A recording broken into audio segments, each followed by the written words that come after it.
Okay, are you listening well? Okay. So we are going to talk about inflammaging. Inflammaging is a condition where the body reacts more than it should be. So you can increase the disease or increase your age having a phenotype, an inflammation phenotype. So when Luis asked me to come here, I started to do a primary, initial analysis of my data bank. I'm following a lot of people. I will explain you later. And I started to find factors related to inflammaging and how I found inflammaging and how I managed to find this this concept. Inflammaging is a process which a pro-inflammatory chronic progressive phenotype, and it's related to the macrophages. Is the neutrophils. They are our response to aggressions, to infections, and to other external, many times, aggressions. It's systemic, and it results for the interplay and pro and anti-inflammatory response, and it's related to the start of the disease and which is worse. It's related to if a disease can prolong. Now it elongates the disease. It's not the disease. The cause is not anymore there, but the inflammation prolongs the process. The problem is there's a lack of accessible and reliable biomarkers of inflammation. How can I see? How can I see it? How can I measure it in the day-by-day clinical settings? So we have C-reactive protein. It's more accessible, but it's expensive. EL6, TNF. They are used more in research in laboratories. They are not in the day-by-day life work. So I heard about this of different ways to measure inflammation, and why doing that? Now, inflammation perhaps is in the core of many chronic diseases, from insulin resistance to osteoporosis, diabetes. So perhaps it's a link between many diseases we see and the severity of this disease and the impact of this disease in our day-by-day life. This is one, just to go ahead. No, back, ahead. Okay, so NLR is the short for neutrophil lymphocyte ratio. This is the difference and a kind of comparison between innate and adaptive immunity, and you can see this definition is it's a proxy of inflammation. It varies more or less like the CRP, so we can infer, you can say if there is or not inflammation only by dividing the number of neutrophils by the number of the lymphocytes in a word cell count. We're going to see after. So, what's very interesting in this kind of relation is that it predicts mortality, it predicts cancer, infection, cardiovascular disease, and problems in cognition. For example, in terms of mortality, if you have, let's see, first is until 1.5, it's very good. The health, this guy is not inflamed, in the good part of the, it's not inflamed. From 1.5 to 3 is normal, and above 3 is a problem. We have even to screen for problems, for health problems, for cardiovascular problems, infection. There must be an explanation here. So it's a very good screening tool also to find disease. So if it's above 3, for elder people, for example, the mortality rate in a year is about 20%. It's 3 or 4 times higher for comparing to who is not inflamed in the same age. So it's a very reliable to say there's something wrong. Now we have to find what's happening. Cancer is the same. Fico aqui? Tá bom. So, to give for your sarcopenia, to have to exercise to do that. So it can be related to acute and chronic inflammation, and it's can be found in the white cell count, and it's just the division between neutrophil and the lymphocyte. Okay, so I will give you an example. This is, in Portuguese, hemograma, the name is the wood cell count. And here you can see the neutrophils, the segmented, and the lymphocytes. And it's just to divide, and you can find the NLR. In this, it's for this example, it's a high one. So it's something you must screen for. And what's the problem? Many people see this every day, see hemogram, see wood cell count every day, and then don't see that. They say it's normal, it's okay, and there's a lot of information they are losing when you are not using this kind of this relation. Okay, so. Okay, for now it's okay. Did you understand the concept? It's a simple way to have a proxy of inflammation. So the setting where the data banks have been done is from the UNICSUL memory clinic. So the data you are going to see is not general. It's for people with 50 years or more who have memory complaints or worse. Now it's a kind of, it's a particular population. It's difficult to be generalized, but it's important to see that it's for people who have some complaints of cognition. And this memory clinic was created for the PRIDE project. The PRIDE is promoting independence in dementia, is a research group from 5 universities in England and 2 universities in Brazil. And to use this it's a kind of manual to help the families of the demented people. We created this setting, the memory clinic, and now we have a lot of other workings being done in this setting in UNICSUL, which is in Florianópolis. So, what's the memory clinic? We have an outpatient service, and it's a cohort study also. Now we have about 900 patients being in the follow-up for 7 years.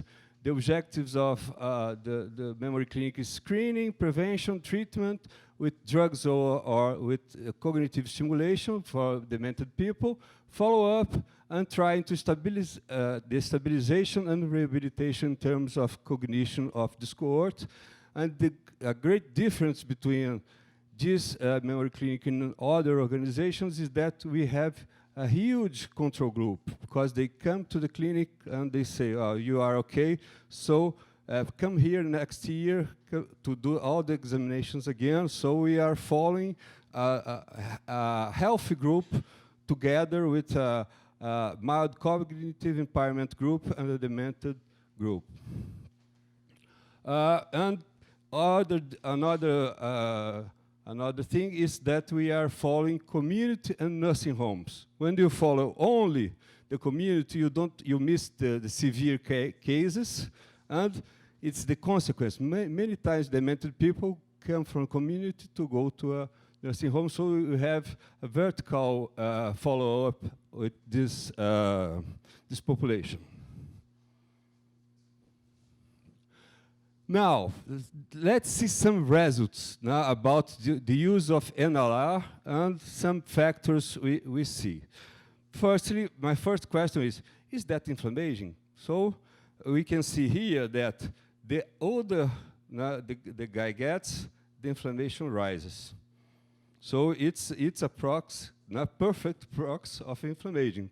The aging process makes people more with a higher NLR. But it's the only factor. Now we are going to pass for many factors, and tends to go to mobility and ELDL, and the function, to see if inflammation has something to do with that. Okay? So next, mortality. Mortality, as I said to you, see, the guys, the guys who died, they have 3.26 against 2.2. So just in an hemogramma, you can predict if this guy is in the high risk of mortality in 1 year, and this is what we found. Another one, hypertension. Hypertension is a surprise to me because everybody's treated. Everybody, every month, every 2 months, we are treating these guys, and even above the treatment, they are still now with the high inflammation. So it's we need to pay attention to treat these guys better, because hypertension is a huge factor for inflammation. And the consequences of hypertension, which is vascular disease, cardio and cerebrovascular disease, we can find also the same pattern, much more inflammation in myocardial infarction and stroke in this population. Another one, sex. We start to understand why we die first. We die before. The men are much more inflamed than women are. It's a huge difference. So perhaps it has something to do now with health and with survival. Just guessing. This is I am just showing you what I found. To think and to discuss. I'm not closing any conclusions.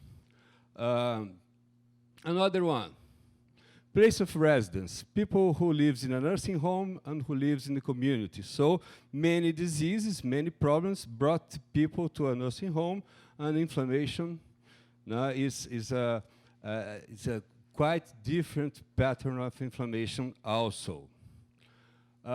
Marital status, that is interesting. In Brazil, we have this saying, it's better to be alone than with bad company. But we are seeing the opposite. It's better to have someone to fight than to be alone. So who has someone to fight is less inflamed than who are alone. I brought this because I found it funny. Let's see, this incredible. So people who are alone, the isolation, it's sad. It's a problem for these guys. Then we start to see physical activity and mobility. Physical activity here is self-related, just to remember. And then this guy, this group, they have physical activity more than 3 times a week, so it's less inflamed and sedentary.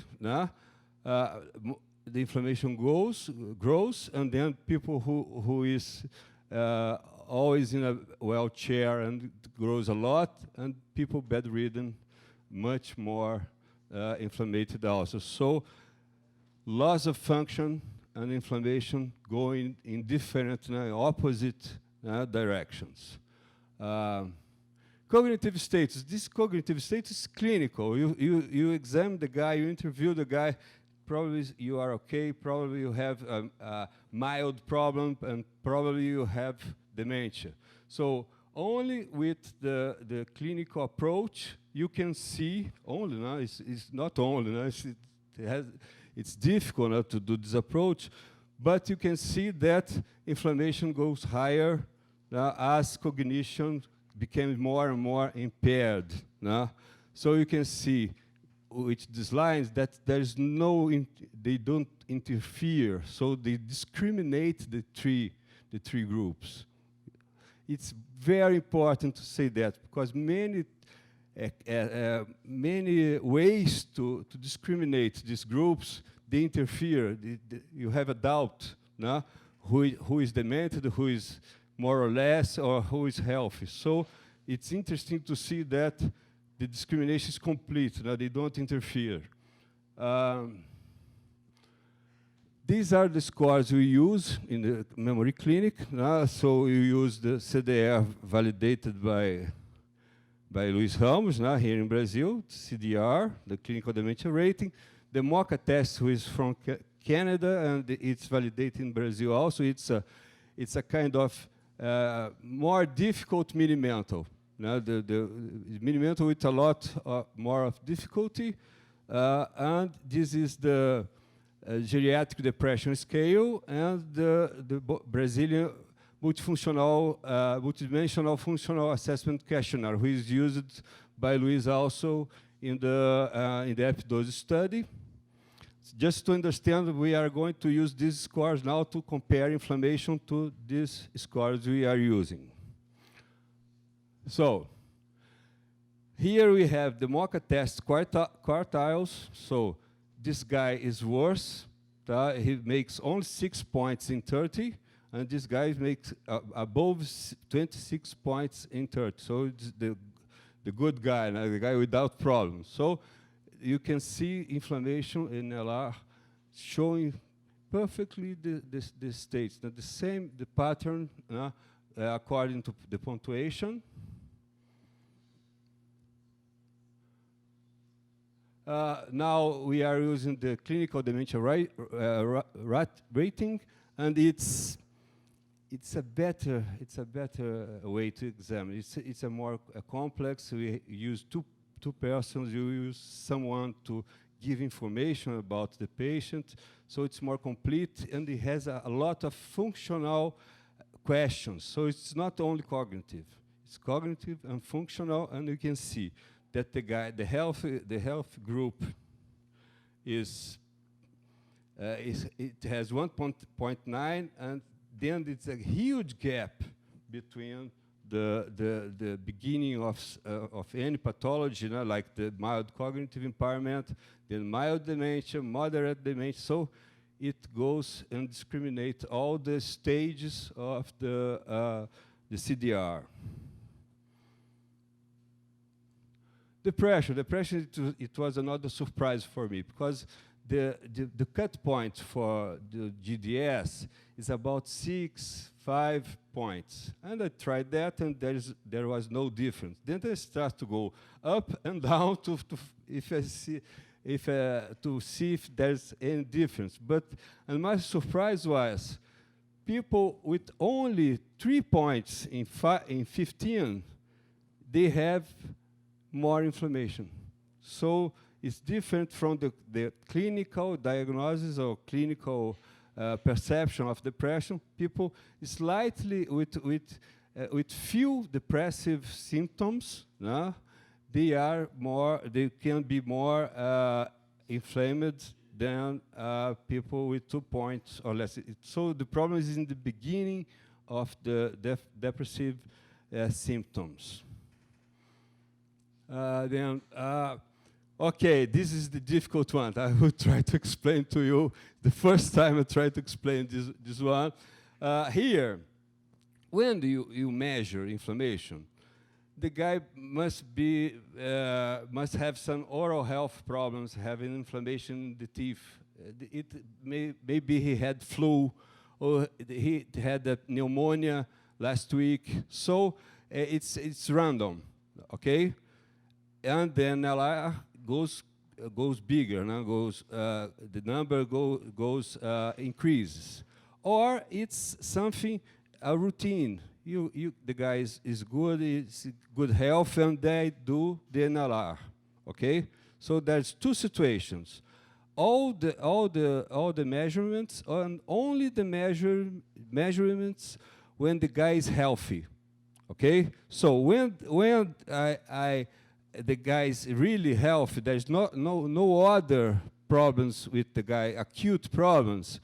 When it's without acute inflammation, it's this one, okay? So the number is 1.5, 1.7, 1.8, okay? And here is the better functional capacity and the worse functional capacity. So it goes high, it goes up, and it increases. But when you put all the measurements, for example, the guy has cancer or has some cardiovascular problems, not compensated, not controlled. So you can see that the NLR goes up. It's the same group. Now we put all the measurements, so you can see 1.5 to 1.9, 1.7 to 2, 1.7 to 2, and then it goes higher and higher, and the difference grows. You have here a bigger difference than here. You understand that? There's something external happening. There's something about the health of this guy that is making him worse than it should be. Okay? For example, when you say the increase is 19%, in the second case, the increase is 28%. In the third case, is 35%, and the fourth case is 48%. So this guy must had a lot of pneumonias, a lot of urinary tract infections. There's a lot of gum disease. So perhaps if you treat more better these guys, modifiable factors, we can decrease inflammation in all the groups. And perhaps they have not such a dysmobility, such a lower functional status. And the functional status is, it was the inflammation you find in everyone, but the care makes a lot of difference. And it's difficult to say that because many families gave up, many professionals gave up. The guy is going worse and worse. There's nothing to do. It's a dead end. And we are saying that if you think there is a dead end, is a dead end. Because you stop to do all the measurements, all the preventive medicine, all the procedures you need to do, and perhaps the guy would still be walking or not in a wheelchair, for example. And it's the disease is not the guilty one; it's the care. No? Not guilty. The word guilty is a heavy. It's a heavy word. It's a consequence not only about the disease, but how you care, how you take care of the person. So you understand? It's the first time I tried. You see the difference between when the problem goes, the problem increases. Then another one. This is a text.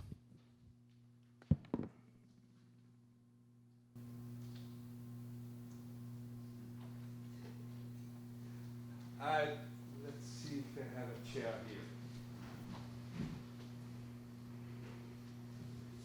This is a very simple test you do in clinical settings. You put a chair, and then you measure about 3 meters, 3 meters, and put some obstacle here, and the guy has to get out of the chair and turn around the obstacle and get back, and we measure the time, and this is the tug, time up and go. And you can feel the velocity of the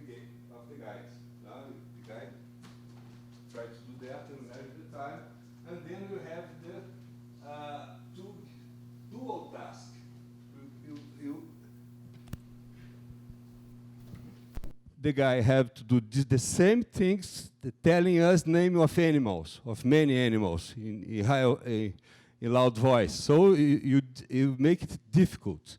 You have to walk and say name of animals, or say some numbers. It varies. But in Brazil, we use a lot of animals. People talk about animals. And the last one, you put a glass of water in the hand of the guy, open, not closed like this, and it has to do the same task without letting the water out of the glass. So it's another dual task, so it's a motor one, the other one is a cognitive task, okay? And this is related to a syndrome.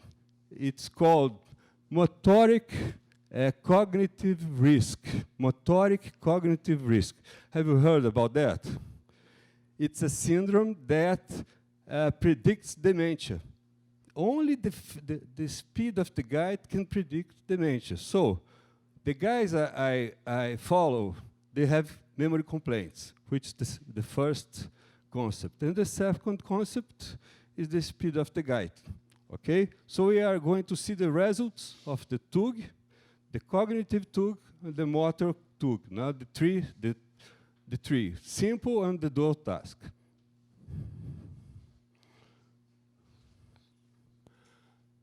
First is the simple one, and you can see very well the guy, when the guy is better, is better cognitively, it's less inflamed, it's faster. The guy is faster, and it gets slower, and then the inflammation goes up. And the next one is the dual task. This one is the name of the animals. It's the same tendency to increase. And the last one, who is the motor one, we can see that also there's a tendency to increase. Only now you can find inflammation related to many ways to evaluate these people, this patient, and take decisions before, and change habits, change treatments, and make things work before it's too late, before there's a point of no return. Let's see. In conclusion, NLR has a good cost-benefit. It's reliable. It's suited for follow-up interventions. You can have an hemogram you had 25 years ago. You can have the history, all the history of the inflammation. If you are trying to use a new one, you don't have the past. And the best exam, the best result is the last one. You know what's happening in the last years. So I really encourage you to use, to try to understand this measurement, this proxy of inflammation. You'll be surprised how you can rely on and say, this guy has a good health, this guy is at risk, and change and make decisions about the health of the guy. And it's a very good predictor of functional capacity. Thank you very much. Thank you, André.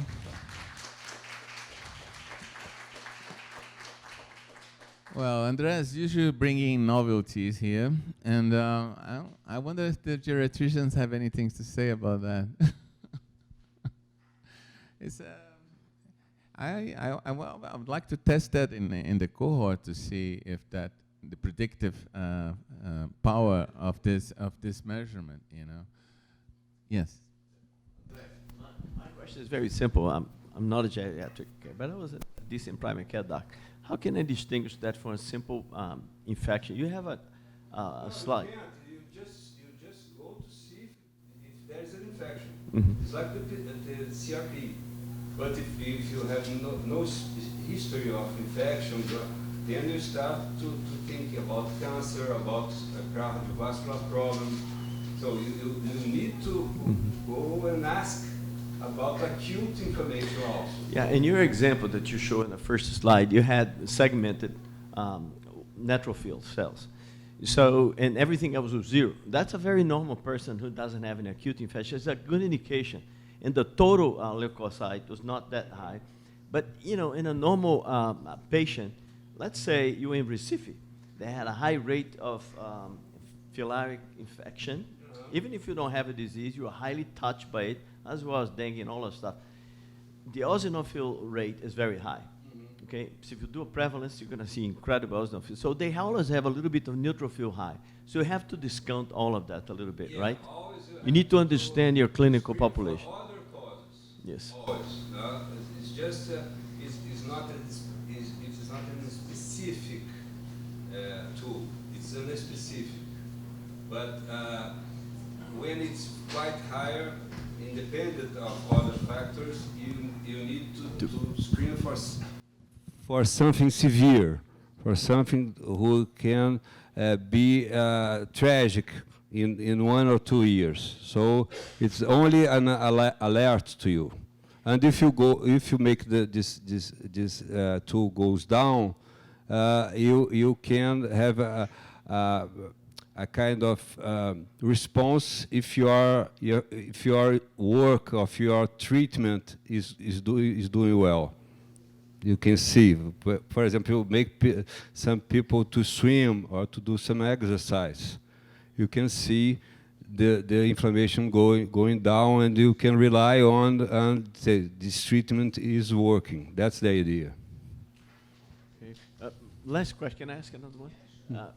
PCR and NLR. Did you try to find correlation between? No, I read an article. They are completely correlated. Just the difference between them is the price. The NLR is quite cheap, and the PCR not. Yeah, absolutely. Okay. Yeah, I think the idea is that anyone that having a data bank with elderly persons and having a normal blood count can check that, you know, because not usually you have a PCR of people, but you usually have a blood count. So you can check if this blood count making this division, you get to figure what the person actually has. So it's easy to check, but. What about a cellular study? Do you have, or any other person had an explanation what the pathophysiological reason for this NLR, such a good marker of PCR? Because PCR has a good explanation at the cell level. You have the innate immune system, which is stuck. Now you have the memory, and the macrophages and the neutrophils who goes and migrate to the site of an infection or the site of a necrosis, and they go and they start to proliferate, and the leukocytes stayed. That's the point. It's only about migration to the site of there's some aggression, and they start to go up, and the lymphocytes say it's not with us. they stuck. So you see the difference between them. There's something aggressive happening after 3, no, not in the normal range. Everybody has some inflammation. The problem is when it starts to raise. To be seen. Is this NRR correlated to the amount of anti-inflammatories a patient takes somehow? It probably brings the NLR down, probably. Because the question is, for example, in my case, I do not have NRR, but I have the medication the person takes, and I have the tag or a proxy for tag. So I could do this study, but if the medication is not if the medication is a proxy for the inflammation, that would be okay. Mm-hmm. But probably, But the medication goes down. right? Yeah. You will not be able to see it at a high NRR. Yeah. If you can check in your database if the person that takes Yeah. in your, because I cannot check in mine. Yeah.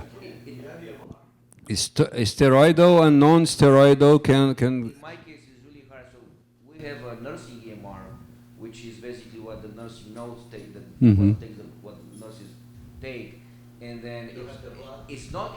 It wouldn't in a normal world. It wouldn't be impossible to lead to the hospital EMR, but it's not a normal world. So here you probably can do it. We cannot do it. So yeah, medication is a control of that, no? It's interesting to. Medication, and we do measure walking speed every day. Yeah. And we have a proxy for that. Actually, we compute proxy for that. Yeah, it's possible.